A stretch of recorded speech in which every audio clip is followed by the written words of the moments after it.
There's just so much. You're listening to a Mamamia podcast. Mamamia acknowledges the traditional owners of land and waters that this podcast is recorded on.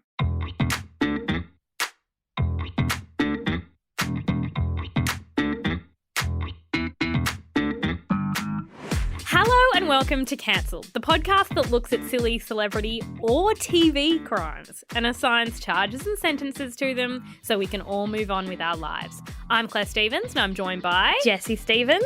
And Jessie, I actually have a lazy girl story for us today, and it is a personal one. Okay, before we get into your lazy girl story, why don't we talk about how you reacted today when I put on my first pair of maternity jeans? Okay, so you were in the foyer at work. I had to get you to meet me because I've lost my pass. Lazy girl. Obviously, actually, it's producer Talissa who has to give me a pass, so it's all a bloody... Yeah, having a pass is complicated. But I go downstairs and I see you waiting for a coffee. Yeah. Because you always tell me to come get you, but you haven't ordered my coffee yet. Yeah. You just kind of want to hang. And you're just in an interesting pair of jeans, is all I'm going to say. I'm in maternity jeans. It's And very... you laughed. You laughed at me. I went, what is that? What is that? What are you wearing? You got your phone out. Yeah. I was like, should I photograph it? Then I thought, It's nah. too sad. Yeah. It's too sad. What's wrong with it? It's a shame. It's the shade. They're too straight. It's the colour, like isn't it? you've given up. Introducing Mom Jeans, exclusively at JCPenney. Mom jeans, mom jeans. Mom Jeans fit Mom just the way she likes it. It looks like you've given up. I think it looks a bit Steve Jobs, doesn't it? It does. I have given up. No. Okay. Okay. What's your lazy girl story? So lazy girl story is this. So this week I have been a bit sick, which is quite lazy girl. Oh, Lazy yeah. girls get sick. When lazy girls get sick, they get sick. Because their immune systems are lazy. Yeah, They don't attack anything. exactly. So I'm very sick and I've been very, very sad. And nobody wants to know how much Uber Eats has been delivered to my front door. Yeah, for the nutrients, because you're getting fruit, veg, McDonald's. vitamins. Oh, okay. And so my dog has fully, when the door rings, he's like starts licking his lips. It's like a Pavlovian response that he's like, when the doorbell rings, It's there's food McDonald's, here. yeah. And it's just, that feels wrong. But the lazy girl move was this. Last night, feeling particularly sad. And I go, what do I feel like? And I went, a Coke. But not just any Coke. Okay. A Macca's Coke. All right. Which I've since learnt. There is something different about the formula. There is. It's the post mix. Yeah, You know yeah. this. Anyway, so I go, I'm going to get a Macca's Coke. So I order, obviously I get a large. We're not going to. Well, yeah, if you're going to order it. It was $10 Ooh, to get a cup of Coca-Cola delivered to my front door. Lazy girl. She's a lazy Girl. There's an Really? issue. Oh, No straw. shit. No straw. And I'd been documenting this in real time on Instagram. This is why I have in my cupboard Yeah. a spare handful of paper straws You for this always kind have. of situation. And you've got a metal straw. I didn't have a straw. Oh my So all I had was this cup. Of Coke. And I went, okay, well, I guess I've just got to drink it. Wasn't the same. And apparently it's not the same because the diameter of the straw at McDonald's Yes. is designed to give the Coke its taste. Isn't that interesting? Oh, you couldn't just scull a Coke from No. a plastic paper cup. It was disgusting. I'm well, so sorry that no, it wasn't happened. disgusting. It was fine. But I feel like I was punished for being a lazy girl because if I was in the shop, I Yeah. would have just said, come on, give me a straw. Yes. And somebody did say, order another one. You've already Cut your gone losses. so far. It's called the sunk cost yeah, fallacy. yeah. You spent $10. Why not 20? Yeah. And I thought, what if I do it again and there's no, No straw. Well, anyway, that was my lazy girl story. Jess, I have been wanting to do this episode forever. And like some of our episodes, it is a risk. It's It a is risk. very hit or miss. Niche. Did anyone else watch 7th Heaven? We cannot be sure. It was But on I Fox promise it was on Fox 8. Always. On like Sunday mornings, maybe? Afternoons, evenings, it was on all the time. There would be a marathon every now and then. We promise that even if you never watched it, you'll still get this episode. You need to listen to this because that was a really weird time in American history because there were a lot of religious overtones. Yeah, it was a weird Christian show and it had absurd storylines, and that's universal. I'd like it on the record that I always knew this show was bad. There's this movement on the internet where people are like, sorry to ruin your childhood, but this show was fucked. And I'm like, shit. Seventh Heaven was always. Shall I enter my vibe as someone who's coming to this fresh? Sure. Because my overarching memory is Mary, played by Jessica Biel, who is now, of course, married to Justin Timberlake, friend of the Council Courtroom, who hooked up with her brother, real brother, in that show. And that was just part of the storyline, named Matt. We'll get to that. Okay. They just hooked up, I guess, because they wanted to practice. She wanted to practice kissing. And there was sexual chemistry between the two elder siblings. Yeah. And that's so wrong. It was as though the show had to tell us they were hot. So they're like, they'll hook up. And it's like, no, they're siblings. They're siblings. Jesse, Seventh Heaven was an American family drama series that aired between 1996 and 2007. It was like the most popular show on the network. That's a lot of years, yeah. That it was on. It follows Reverend Eric Camden, who is a Protestant minister. Seventh Heaven, I can see your happy faces. We used to sing it. Oh, we really did as a family. Bespoke song. Good song. It was. He's a Protestant minister in a town in California, Mm-hmm. and it also follows his wife, Annie, and their 7 children. I never liked Annie. Okay. Jesse, I'm going to name all the children in birth order, and I want to get just a quick vibe check from you. Yeah. Matt. Stoner. Yeah? He never actually smoked weed. He just was. His hair was too long. And where's he been since? Yeah, we'll get to that. Okay. So he was the oldest and a bit of a flirt. He was very protective of his younger siblings, particularly their virginity. Probably because he was busy hooking up with them. And he was like, mine.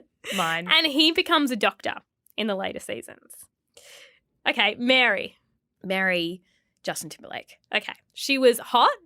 Yeah. Sporty, tomboy. I think she liked basketball. She did. Okay. Yeah. In season 2, Annie accuses Mary of being pregnant, but actually it's Annie who's pregnant and the doctor mixed up the results. Oh, I remember that. Which seems unrealistic. Yeah. And then Mary gets sent away to live with her grandparents when she's naughty, and her grandfather is known simply as the Colonel. Lucy. Annoying. Yeah. She was like an annoying middle child who was always like chirpy and just her face was really round. She was always in everyone's business. She was overly dramatic and emotional. Yeah. She ended up marrying a guy called Kevin in the show. They had like a million children, and she eventually becomes a pastor like her dad. Yeah. Remember? Annoying. Yeah. Simon. Stoner. He was middle child vibes, trying to Blonde. be cool. He was a bit Aaron Carter. Yeah. May he rest in peace. They tried to make him hot. Yeah, and he never was. No. There wasn't, for me, a male heartthrob in this. No. There wasn't. Absolutely not. Jesse, I read character profiles of each of the kids to get a vibe for them, and I just need to enter this into the courtroom. Just a line sums up some of Simon's plot. In season 6, Simon considers dating a 16-year-old pregnant girl that he meets on a bus. Then, in season 8, Simon is crushed after unintentionally killing a classmate in a car accident. Oh, we Like, that's escalated. hectic. We escalated. I think he became a plot device because he was so annoying. Yeah. So yeah, they're like, yeah. He's got to make And stuff nothing was happen. happening with Lucy. She was becoming a pastor. No. Yeah. Ruthie. Oh, I hated Ruthie. Oh, my God, I'd forgotten about Ruthie. Ruthie was a little know-it-all at school, and you just know that she was always in trouble from her teachers, and what her parents thought was cute was actually obnoxious. Exactly. Yes. So she was the youngest before the twins came along, which we'll get to. People have There's noticed. always got to be twins to just like fast-track the 7, you know? Yeah. People have noticed she actually ages faster than the other children. Yeah. Because she had to age in real time. So she ages like 15 years. But don't the others have to age in real time? No, because they were older to start with. So it's like Matt started. So they didn't go through puberty because Matt was already 31.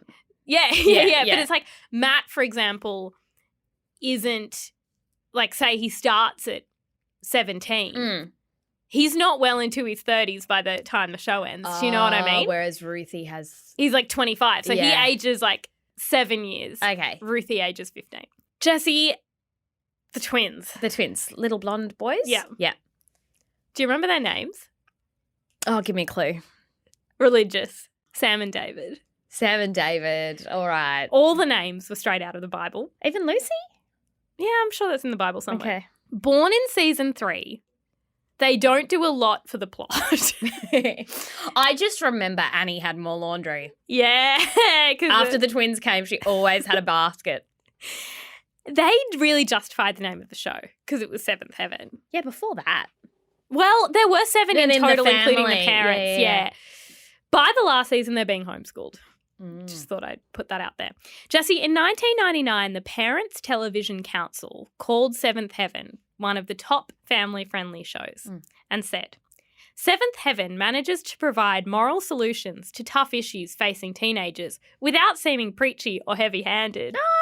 Additionally, unlike most TV series, Seventh Heaven shows the consequences of reckless and irresponsible behaviour. It was evangelical. It was trying to convert us. I felt like it was trying to convert me, and I was going to a Catholic school, and I was like, I'm already there. I also think it was in response to The Simpsons. Yeah, they went, that is corrupting children's minds, so we'll get Reverend Camden to get him back on To track. set them right. Yeah. Should you hook up with your sibling? Are they hot? That's the question. Jesse, my structure for today is as follows, and it's pretty complicated, so pay attention. 1, craziest storylines. 2, where are they now? Feet the Reverend. That's it. That's my structure. Oh. Craziest storylines. Jesse, you've already mentioned this. When Mary wants kissing lessons, so practices on her brother Matt.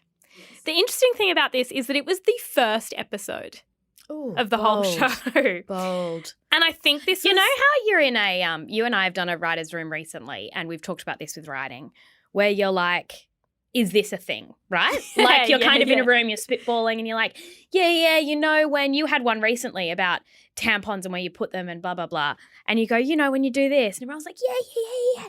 You just know in the writer's room, everyone's like, you know, when you just start hooking up with your brother because you want to get practice. And everyone's someone was like, ooh, that's illegal. That's not the vibe. So Matt and Mary are in the backyard. And Mary Always asks... sexual I know it was episode 1, but there was sexual chemistry. Mary asks Matt... So do I touch his face with my hands? No, look, if anybody touches face, he touches your face. Okay. Or maybe he doesn't look. I don't know. Do we have to do this? Yes, so just stand still. Okay, so I close my eyes. Then Mary's like, okay, so I close my eyes, and she kind of purses her lips and leans in to kiss him. Meanwhile, Reverend Eric has just walked out to put the rubbish out, and he makes eye contact with Matt. Oh, Dad, this isn't what it looks like. That's a relief. And then there's like sitcom music and the scene is over. But that's not the only instance of sexual tension. This is one of those things that you watch and you go, I don't want to be a parent. I don't want to. Don't want to deal I with don't want that. to deal with that. I don't want to walk inside and be like, how do I? Come on now. Now I've just got this thing on my list. Deal with my kids hooking up. That wasn't in the fucking brochure. That wasn't the only instance of sexual tension between the siblings. Later on in the series, both Mary and Lucy want to go to prom with Matt. And it's just really odd. It's really It's weird. your brother. And I think it's honestly like, yeah, he's hot. He's your brother. And then when Lucy goes into labour, Matt is there. And he's a doctor. Oh, okay. But Lucy's... Generalist or OB or? I think he's like still training at this point. All right. But Lucy's husband, Kevin, is like, don't look at her. You better not be looking at my wife.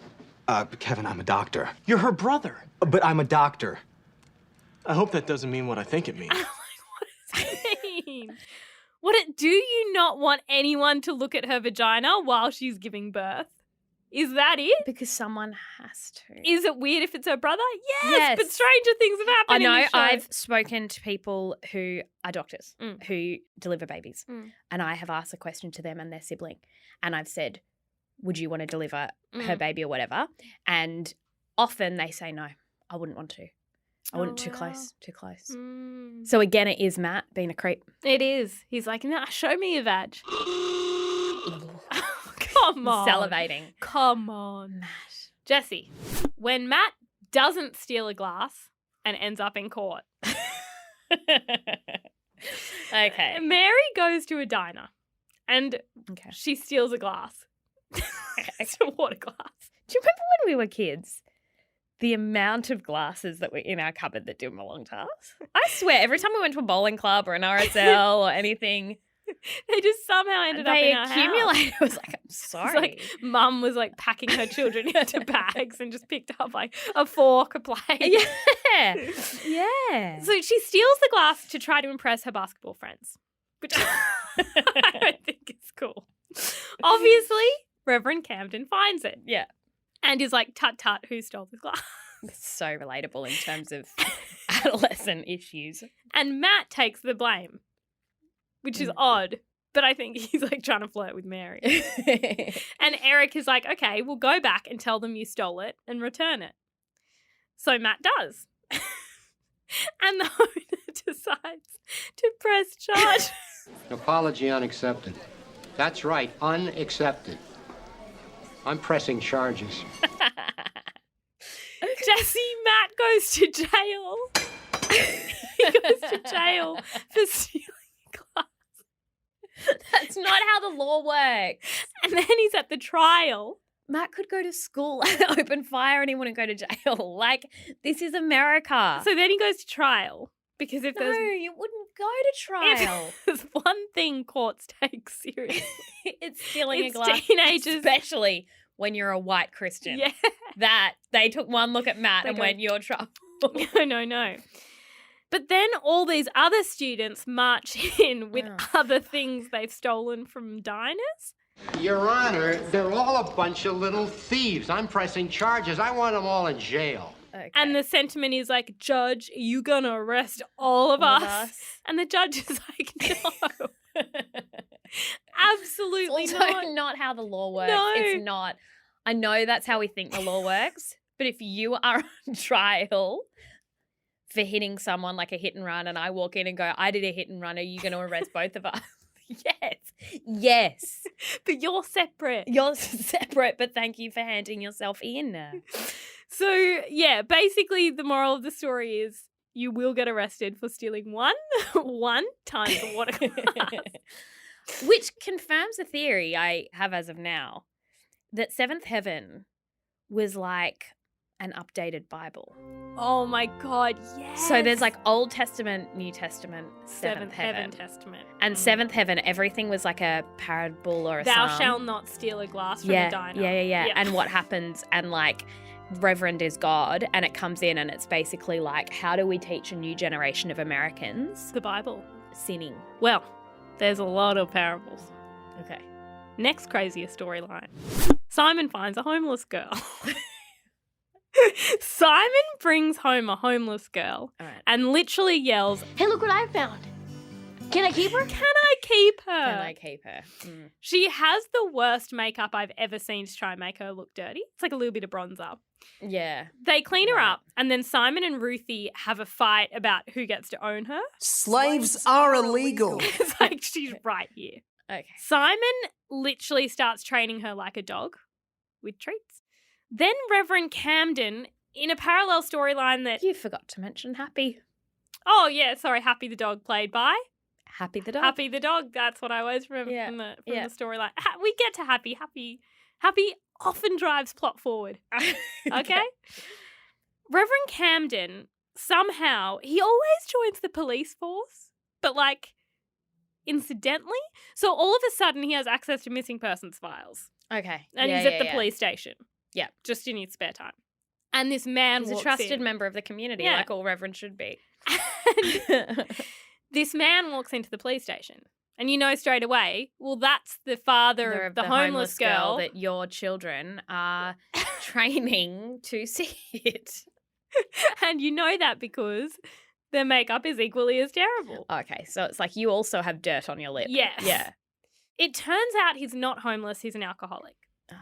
So Eric goes home and tells Simon, You got to give the homeless girl back. well, no, he's like, this girl's name is Sarah. And suddenly she starts talking. She's been silent until now. And she just gives like her whole family background. It's like everything's been silent, so much mystery. And then she's like, my dad's an alcoholic because my mum died. Like, just gives years worth of a story. You trust Eric. Yeah. Luckily, Eric and Matt go to the alcoholic man's house. So he's not homeless. He's not homeless. Oh, sorry. But his house is messy because he's an alcoholic. Okay. Which is why he's got dirt on his face. So they go to his house to clean it.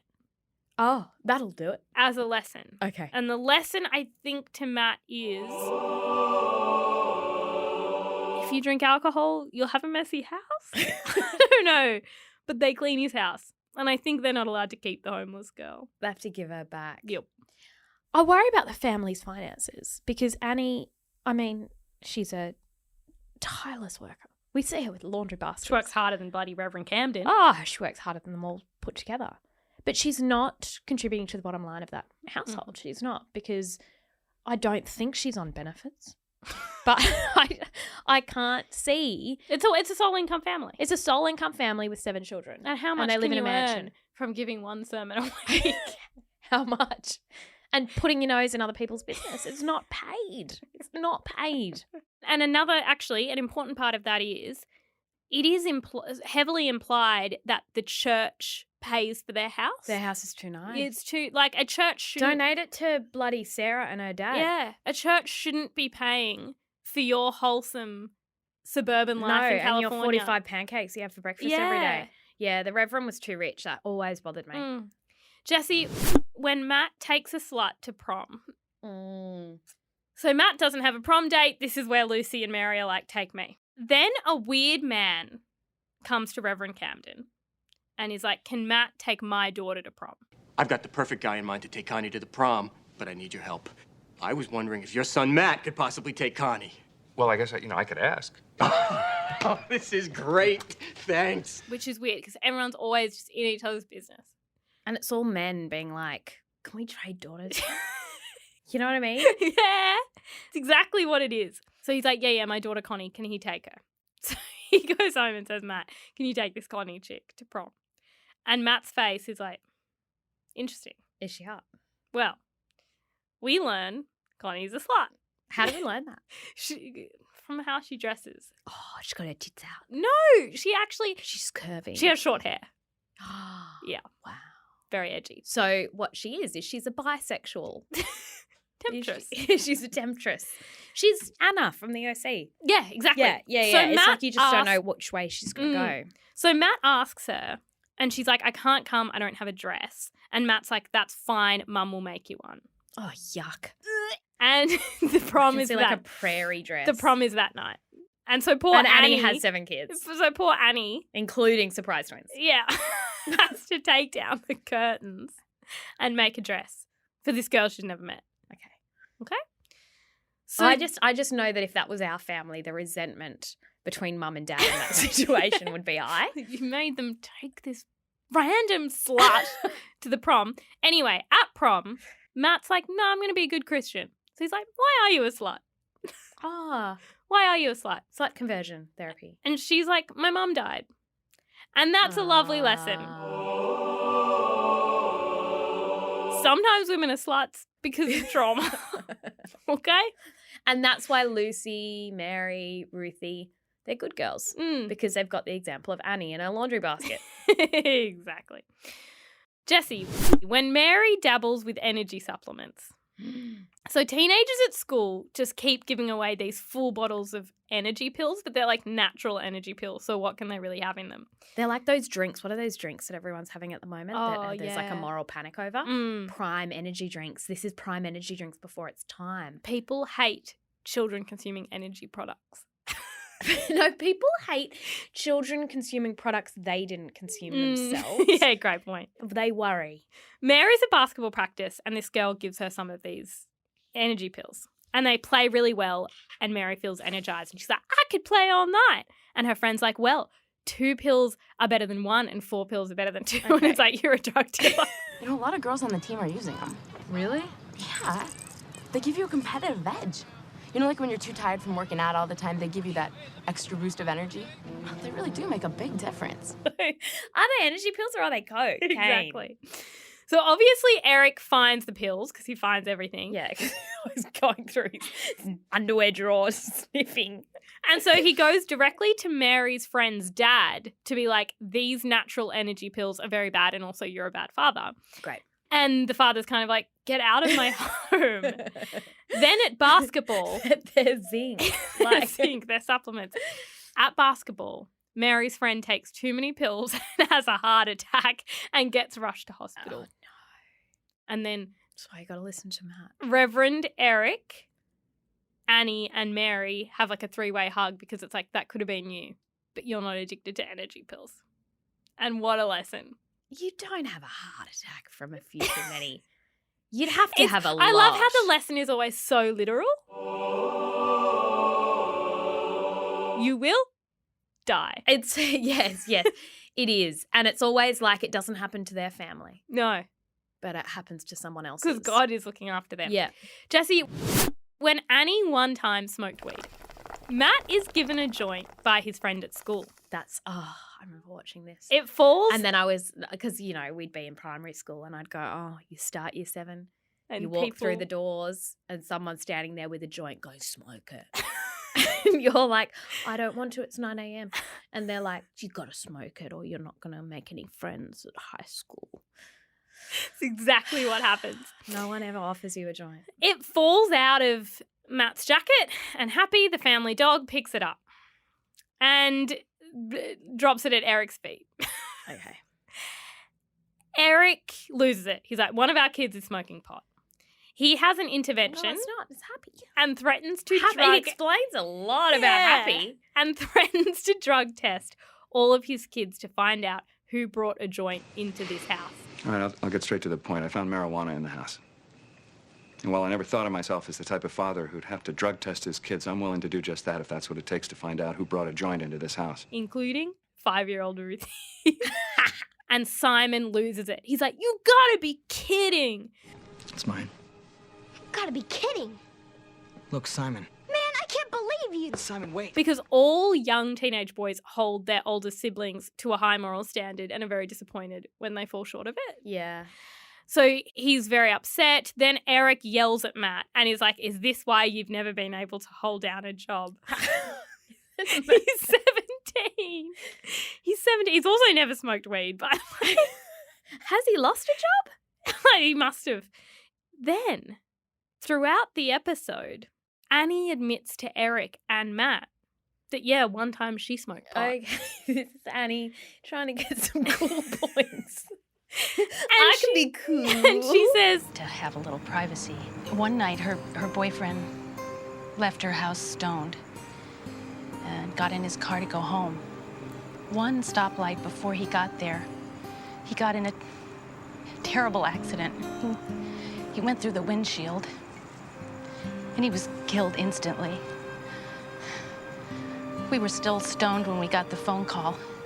how could that be related to weed? That's just such a jump. I'll tell you. They smoked a weed and then they climbed through their own windshield because they thought they were a snake.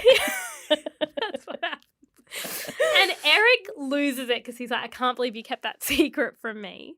Not like, I'm so sorry you went through that trauma. And it's like, sir, you are you're hysterical. You're hysterical about marijuana, okay? I'm just so confused. Like, okay, so she had a really good time with the weed as a teenager. It was all fun and games until the corpse. Did she use the word corpse? She described it, yeah. So she found a dead person. Quite traumatic. Maybe that's when she found the church. Yeah. Jessie, when the family celebrated Lucy's first period.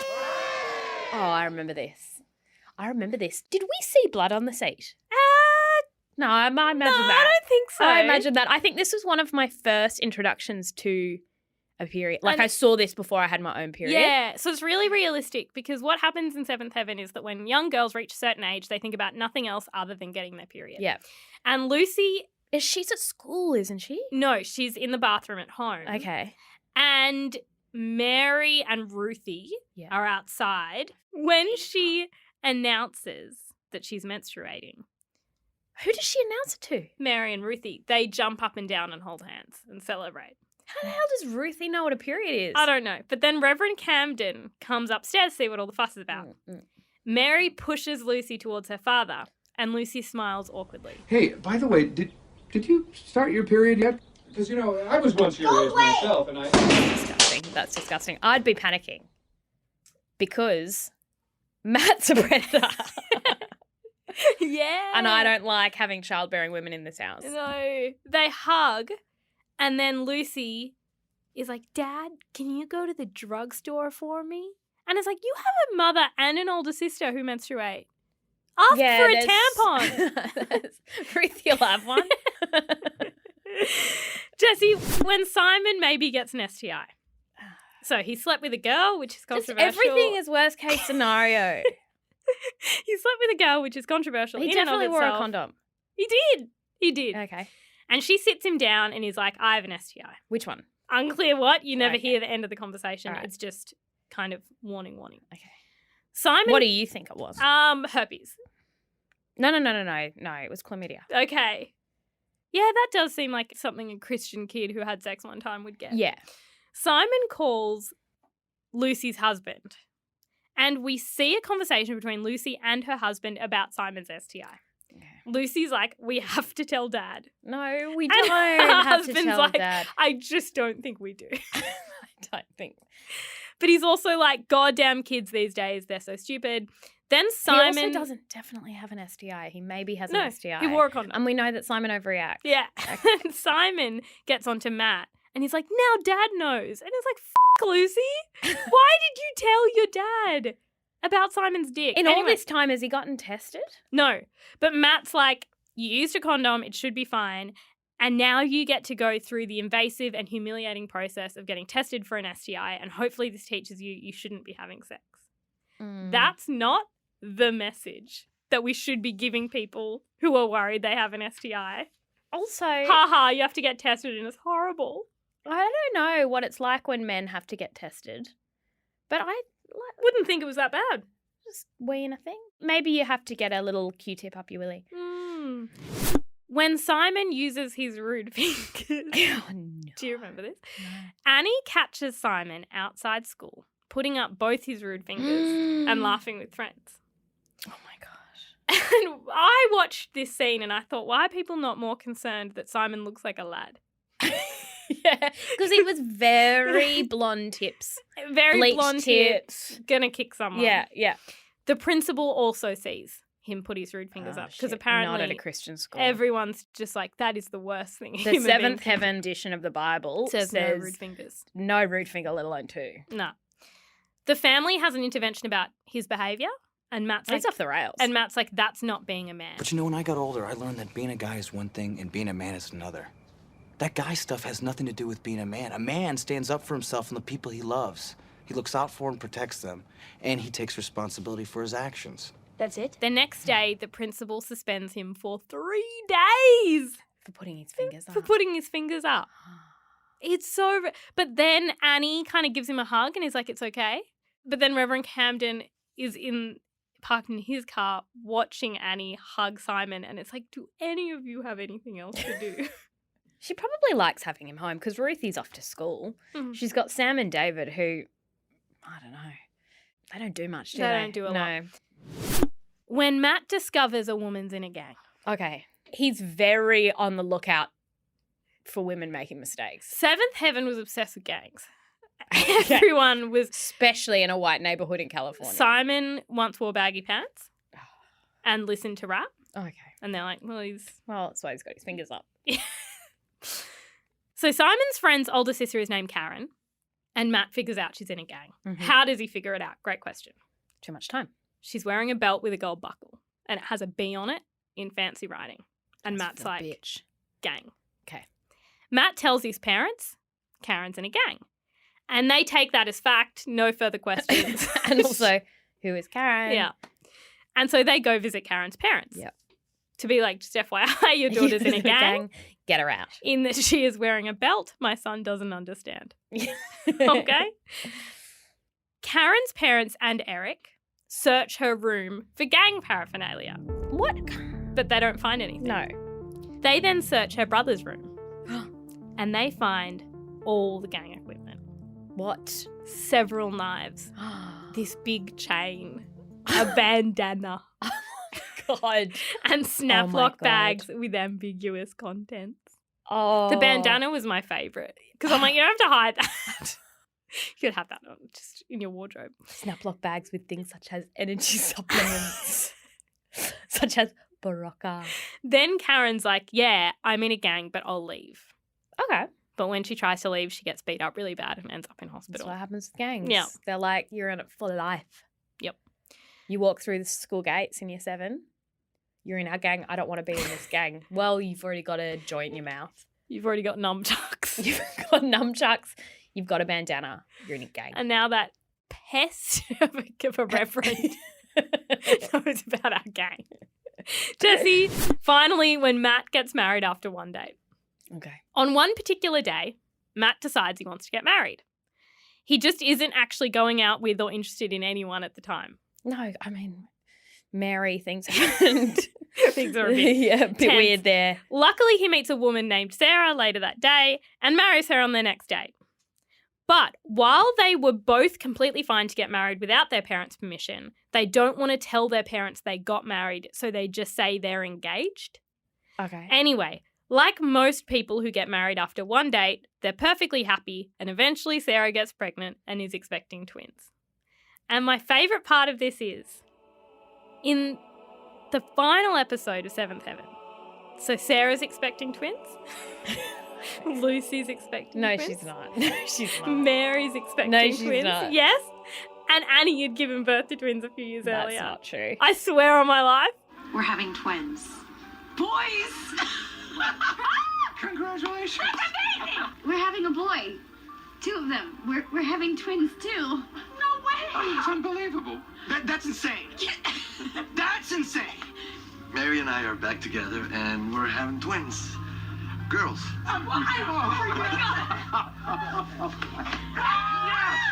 Yes!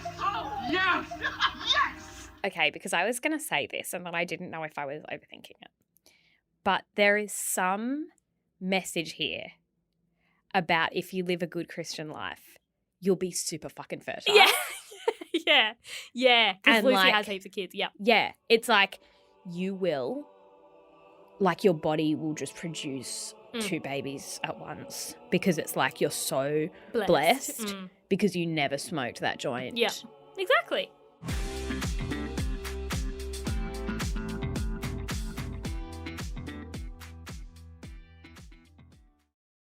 Jesse, where are they now? Feet the Reverend. Okay. Mostly this is just about the Reverend. I feel like he was naughty. In an audio recording published by TMZ in 2014, Stephen Collins, who plays Eric Camden, can allegedly be heard admitting that he sexually abused young girls. He then said in an interview with People that he committed inappropriate sexual conduct with 3 female minors in 1973, 1982, and 1994.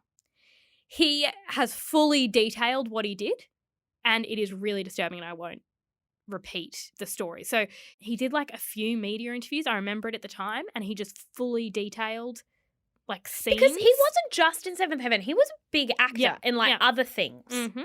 He hasn't worked since then. Is he in prison? No, because at this stage they don't have enough evidence, or I guess maybe the victims haven't pressed charges. But the way it came out... Matt goes to trial for a glass he didn't steal. Yeah. And Reverend Camden is just walking around confessing to shit. Yeah. What I find fascinating about this story is that him and his wife were in marriage counselling, and they were in one of their appointments. Yes. And the wife, she allegedly recorded him in that counselling session where he confessed to sexually abusing these girls. And then they came out of the session and she was like, I've got this. You need to divorce me. And I just think that's boss move. So there's a theory that the audio that leaked was from that recording, but she says it's not. Anyway, in 2016, the Seventh Heaven cast reunited without him, and the woman who played Annie said she would only ever do a reunion if he was killed off.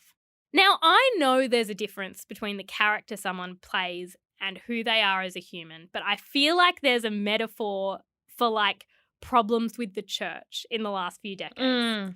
Stop lecturing me about like premarital sex when you're committing serious crimes against children. Yes. It's very upsetting.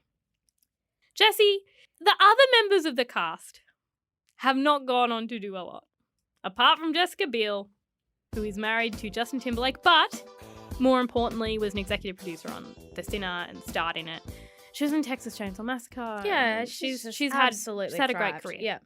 But a couple of them went on to have roles in The Secret Life of the American Teenager, which I feel like was season 400 of Seventh Heaven. It was just a continuation. But haven't seen Lucy in March. No, she was the counselor in Secret Life of an American Teenager. Okay. All right. Yeah. Jessie, it's time for charges and sentences. Jessie, my charge. Yes. Now, the actual legal part of Stephen Collins's behaviour is for a real court. But what isn't for a real courtroom is my feelings about it. They're for the cancel courtroom. That's really true. It does feel like it's very, because, you know, there was a reckoning with the Catholic Church and that's been happening, and a lot of reverends, a lot of priests and a lot of trouble. It does feel very Stephen coming in and going, who among us have not? And it's like, no, that's a crime. That's a crime. So similar to Matt's friends coming in with their bar paraphernalia, going, I also stole a mug. That is a crime. That's a crime, but it's definitely not as bad as what Stephen did. My charge is having a man lecture me on moral lessons, such as not stealing a glass from a diner and not joining a gang. Yeah. Definitely not wearing a bandana. No, when he was, in fact, allegedly abusing young girls. My sentence is, I want all Seventh Heaven episodes to be redone with a voiceover that points out the hypocrisy. So you might have seen the guy on TikTok who recaps Seventh Heaven episodes. It's like the funniest thing I've ever seen.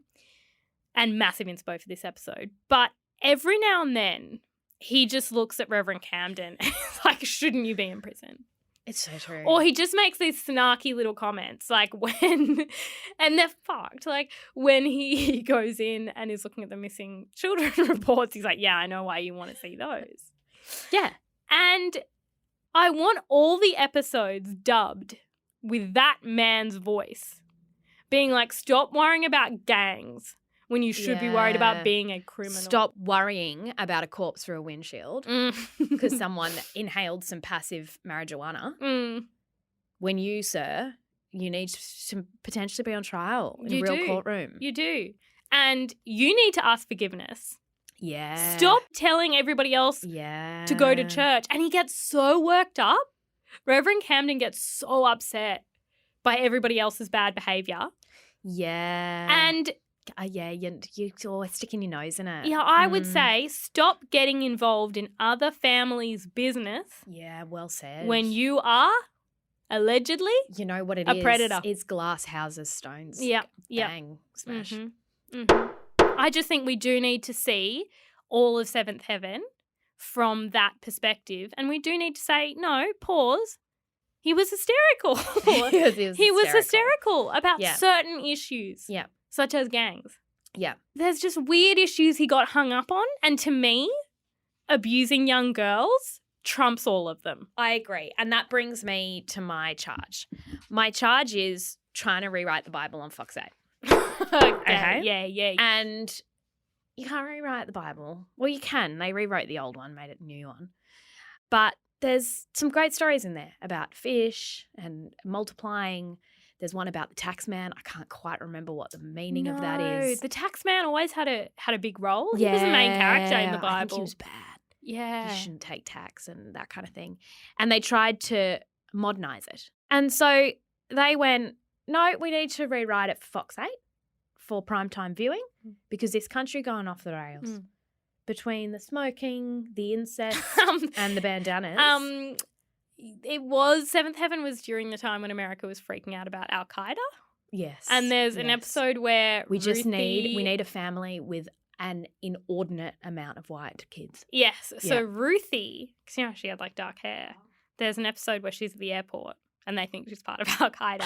And then there's another episode She's just a brunette. where Annie keeps envisioning her kids in burqas. Anyway, continue. I can't. It's so offensive. Which brings me to my sentence. Claire, a lot has changed since we were in primary school. TikTok, Prime energy drinks. All the kids are on ice now. There needs to be a new version season called Eighth Heaven. Eighth Heaven that deals with the issues of our day. Because I don't know what Eric Camden thinks of TikTok. But I can see Ruthie and she's dancing. In one of the later seasons, she's doing a sexy dance and Reverend Camden leers, which I always thought was foreshadowing. Because Ruthie, she'd blow up. Yeah. With that kind of confidence. Yeah. She'd blow up on the TikTok. twins would have an account where it's like, watch us talk at the same time. Who painted the Mona Lisa? Yeah. Da Vinci? Yeah. They and the do, dog like, would fun be like, twin stuff. I find joints at the door. Yeah, exactly right. And I think that there's a complication where they start rapidly losing money because no one goes to church anymore. And what we see is Ruthie has a new revenue stream through TikTok and advertisers. And so we've got to grapple with some real issues here. Yeah. And that's what I want to see. I want to see a new season of Eighth Heaven. And is Ruthie's income going to help them evangelize other people? Yeah. It's going to send Simon to college. Yeah. No, I'd love to see that, actually. Eighth Heaven. I don't think Eric can be in it. No. I think Annie's a widow. Single mum. I think he needs to have died. Yeah, I agree. Jessie, that's all we have time for on Cancelled today. For receipts, we're just going to put up a bunch of scenes from Seventh Heaven. Go to our Instagram at @thetwins_thoughts. You can also leave us a review and a rating. We'd really, really like that. Can you also please send through your lazy girl stories? Lazy girl. She's a lazy girl. You can put them in the reviews. You can send them via email, podcast@mamamia.com.au. You can send them direct message at @thetwins_thoughts on Instagram. We really want them. We love them. We collect them. We laugh. Love to have a laugh. Please send them through. The executive producer of Cancelled is Talissa Bazaz with audio editing by Thom. We'll be back next week. Bye. Bye.